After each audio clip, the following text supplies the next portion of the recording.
Vous cherchez à booster votre business, à dénicher des fournisseurs de confiance ou à explorer les dernières tendances mondiales. Ne cherchez plus. Bienvenue à la Foire de Quentin, le plus grand salon professionnel du monde. Fondée en 1957, cette institution n'est pas simplement un salon, c'est un véritable écosystème du commerce international, donc la Mecque des importateurs, où l'avenir de l'industrie se dessine. 2 fois par an, au printemps et en automne, à Guangzhou, la capitale du sud de la Chine, bat au rythme de cet événement colossal.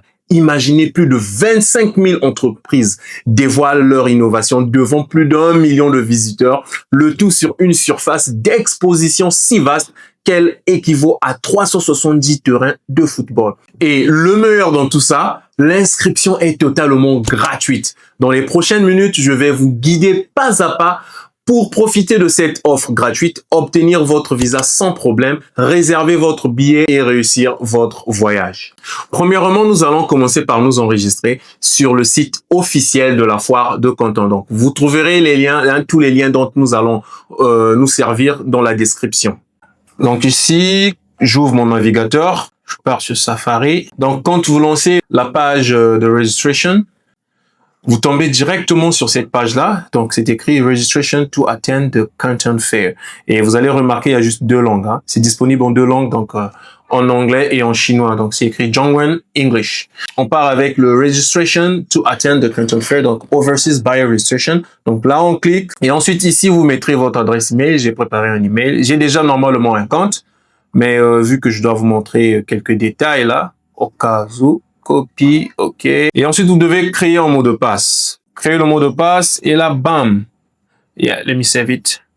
Et là, on vous écrit, donc on vous pose 2 questions. Est-ce que vous avez déjà un badge ou vous en avez pas? Donc, dans mon cas, par exemple, moi, j'ai déjà un badge, mais vu que ça, c'est un nouveau compte que je crée, donc c'est important. Donc, avant d'avoir la lettre d'invitation, vous devez obligatoirement d'abord créer un badge. Donc, vous devez apply pour le badge. Donc là, directement, vous venez dans I don't have a buyer badge. OK? Et quand vous cliquez là-dessus, directement, vous êtes sur cette page. Ici, vous devez mettre le nom que vous voulez qu'on puisse mettre sur votre badge. OK? Donc, le nom que vous voulez qu'on puisse mettre sur votre badge. Dans mon cas, je mets juste Spani. What am I writing? Je mets Spani et le nom de votre compagnie. OK? Ma compagnie, c'est Sumba Awa. Et votre nationalité, donc je suis du Congo Brazzaville, donc Congo Republic of the Congo, alright. Et ici maintenant vous devez mettre le domaine, hein, dans lequel vous évoluez, ou bien le nouveau domaine que vous voulez explorer. Vous pouvez choisir autant que vous voulez. Hein. Je peux me mettre 10, voilà. Ça ne dépend que de vous. C'est pas si important que ça. Voilà. Donc là, je viens confirm. Et ici, vous devez juste cliquer là, I've read and agreed, blablabla. Même si vous ne lisez pas, c'est pas un problème. Register, OK? Et là, on vous donne un quiz. Et voilà. Vous pouvez bien voir le message, on me dit, j'ai maintenant un compte, facilement, je peux naviguer sur leur plateforme. Donc là, je pars dans Home. Quand vous cliquez sur Home, directement, vous venez sur cette page-là. Donc, vous pouvez bien voir ici, on a mis Home, My Profile, Interpretation, blablabla. Mais en ce qui nous concerne, vous devez d'abord aller dans My Profile, vérifier votre mail, c'est très important. Vous vérifiez votre email. Et ensuite, Complete Personal Information. Donc, toutes les informations personnelles, vous devez les mettre ici. Automatiquement, vous verrez que votre email sera déjà coché là. Donc, VIP, voilà quoi. Bon, vous n'avez pas besoin de tout ça. Maintenant, ici, vous devez select votre passeport. Donc ici, dans notre cas, c'est donc ID Document Type. C'est Overseas Passport pour nous, les étrangers. Et ici, vous allez mettre la photo de votre passeport. Donc ID Document Image. Vous comprenez? Ici, on nous dit donc ça doit être en JPEG, ou en PNG format. Donc, vous devez respecter les formats. Identity information will be automatically recognized after uploading the image. Une fois que vous aurez fini de remplir en fait toutes ces cases-là avec vos informations, donc, ce qui veut dire, vous serez maintenant éligible à apply pour la lettre d'invitation. Et là, vous cliquez sur My Invitation Letter.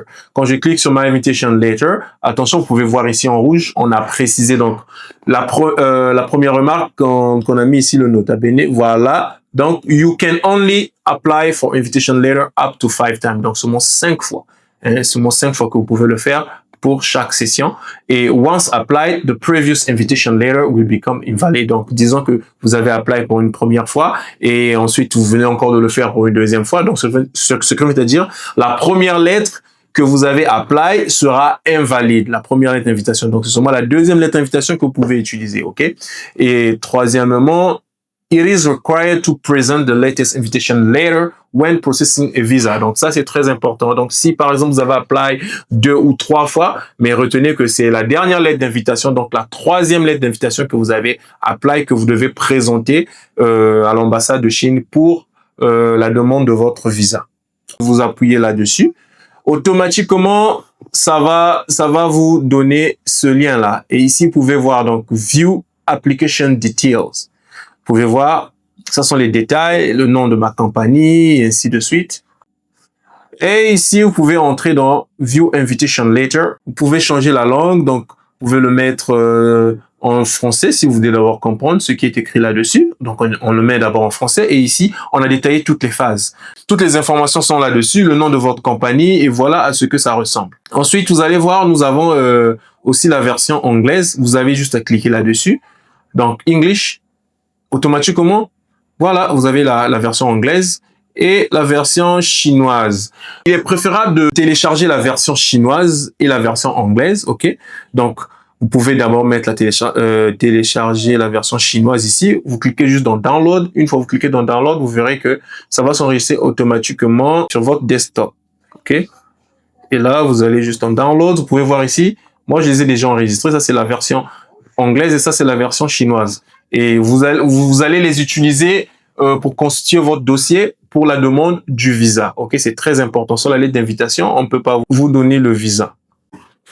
Donc, la deuxième étape consiste à réserver votre billet d'avion. Alors, sans le billet, sans la réservation, en tout cas, vous ne pouvez pas apply pour le visa. On part sur trip.com. Je tape d'abord Brazzaville, l'arrivée Guangzhou Airport. Vous pouvez bien voir ici, China. Je mets du 9 octobre au 25 octobre. Donc, c'est un billet à le retour. Et là, tac, search. Directement, on vous montre les vols disponibles pour cette date-là. OK, donc là, nous avons Ethiopian Airlines, ainsi de suite, Air France. Voilà, bon, avec Air France, c'est vraiment cher, hein, vous pouvez bien voir. Donc, Ethiopian, c'est le meilleur vol. Moi, quand je voyage toujours par Ethiopian. Au niveau de la devise, si vous n'êtes pas habitué avec le dollar, vous pouvez changer la devise, vous pouvez le mettre en euros, en Chinese RMB, yuan, etc. Donc, ça coûte très cher, c'est parce que les dates sont vraiment proches. Bon, par contre, si vous les achetez en avance, excusez-moi, alors ça ne va pas vraiment vous coûter cher. Là, c'est aux alentours de 1600 € et si vous l'achetez en avance, peut-être 1000 € par là. La troisième étape consiste à faire la demande de visa pour la Chine. On va cliquer sur notre lien, hein, donc tous les liens sont dans la description. Donc là, une fois que vous êtes sur cette page-là, pour mon cas, je pars en Afrique, je clique sur Congo-Brazzaville. Vous pouvez choisir la langue, hein, la langue française et blabla. Et ensuite, ici, vous devez aussi créer un compte. Donc, je mets mon adresse email, je crée un mot de passe. OK, donc là, on vous a envoyé un code de vérification sur votre adresse email. J'insère le code. Une fois que vous aurez créé votre compte, ici, vous allez remplir vos informations. Ici, vous pouvez bien voir, les étapes sont précisées. On a écrit remplir le formulaire en ligne, télécharger les documents, confirmation des informations et le paiement. Ici, vous allez remplir toutes les informations qu'on vous demande, donc toutes ces cases-là. Et une fois fini, vous sauvegardez, vous allez au suivant. Au suivant, on va vous demander on va vous poser plusieurs questions. Le type de visa que vous voulez, dans notre cas, ça sera un visa business. Vous allez là à l'intérieur et tout, vous allez remplir toutes ces informations-là. Et ensuite, une fois c'est validé, vous allez télécharger les documents, tous les documents possibles, ainsi que votre passeport et ainsi de suite. Et votre business license. Donc, c'est très simple. Vous allez juste suivre la démarche et à la fin, vous téléchargez les documents donc de la confirmation des informations. Une fois les informations confirmées, téléchargez le fichier où il y aura toutes ces informations-là et ensuite les imprimer. C'est très important parce que quand vous irez déposer vos dossiers à l'ambassade, vous en aurez besoin. Et donc, vous allez déposer et la fiche des informations et votre lettre d'invitation, votre passeport. Et au bout de 3-4 jours, je pense, voilà, votre visa sera prêt. Et sur le site aussi, on va mentionner, donc ça sera mentionné en vert, que votre visa est prêt.